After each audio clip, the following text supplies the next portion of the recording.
안녕하세요. 캐나다 회계세무 완전정복 채널의 진행자 써니입니다.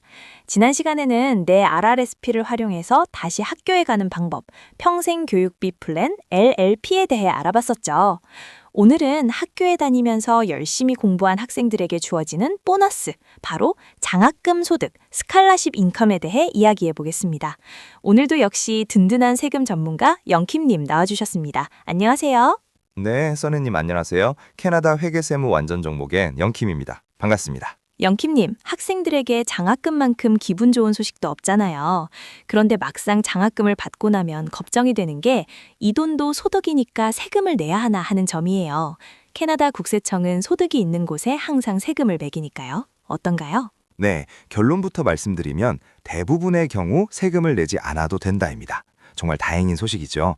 캐나다 정부는 학업을 장려하기 위해 고등교육 과정에 있는 학생들이 받는 장학금에 대해 장학금 면세라는 아주 강력한 혜택을 주고 있습니다. 와, 전액 비과세라니 정말 다행이네요. 그럼 장학금을 얼마를 받든 상관없는 건가요? 네, 기본적으로 풀타임 학생이라면 금액에 상관없이 전액 비과세가 원칙입니다. 대학이나 컬리지 같은 적격 교육 프로그램에 등록해서 받는 장학금, 학업 보조금, 연구 지원금 등이 모두 포함되죠. 풀타임 학생은 전액 면세군요. 그럼 파트타임으로 공부하는 학생들은 어떤가요? 파트타임 학생은 조금 다릅니다. 전액 면세는 아니고요. 본인이 납부한 학비와 교재비 같은 프로그램 관련 비용만큼만 면세가 됩니다. 여기에 추가로 $500까지는 더 비과세 혜택을 줍니다. 그렇군요. 그런데 제가 알기로는 장학금을 받으면 학교에서 T4A라는 세금 서류를 준다고 하던데요. 세금을 안 내는데 왜 이 서류를 주는 거죠? 아주 중요한 질문입니다. 많은 분이 헷갈려 하시는 부분인데요. 학교에서는 국세청 규정에 따라 장학금을 지급했다는 증명으로 T4A 슬립을 발행합니다. 비과세라고 해서 신고를 안 해도 되는 건 아닙니다.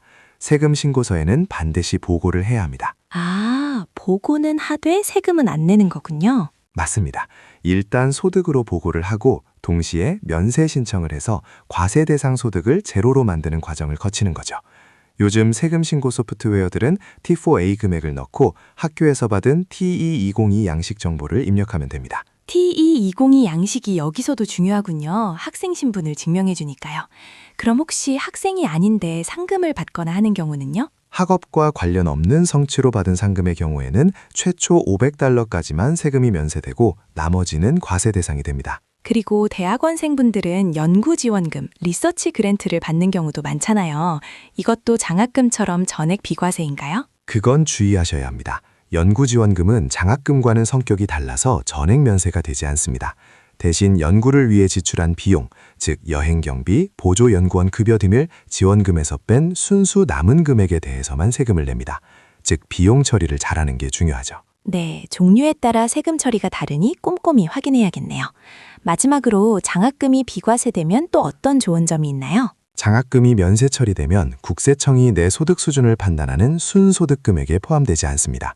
순소득 금액이 낮게 유지되면 GST 크레딧 환급이나 자녀가 있는 경우 캐나다 차일드 베네핏 같은 정부 보조금을 깎이지 않고 최대로 받을 수 있다는 큰 장점이 있죠. 세금도 안 내고 정부 혜택도 지킬 수 있고 일석이조네요. 학생 여러분, 장학금 소득에 대한 T4A 서류를 받았다고 겁먹지 마시고 꼭 신고해서 혜택 챙기시길 바랍니다.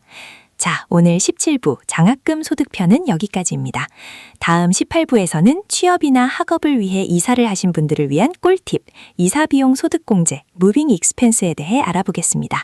영킴님, 오늘 설명 감사합니다. 네, 감사합니다. 써니님도 수고하셨습니다. 현재 유튜브 동영상을 시청하시는 분들에게 혹시 캐나다 세금과 관련해 문의하실 사항이 있으면 현재 화면에서 안내되고 있는 이메일 주소로 언제든지 연락 주세요.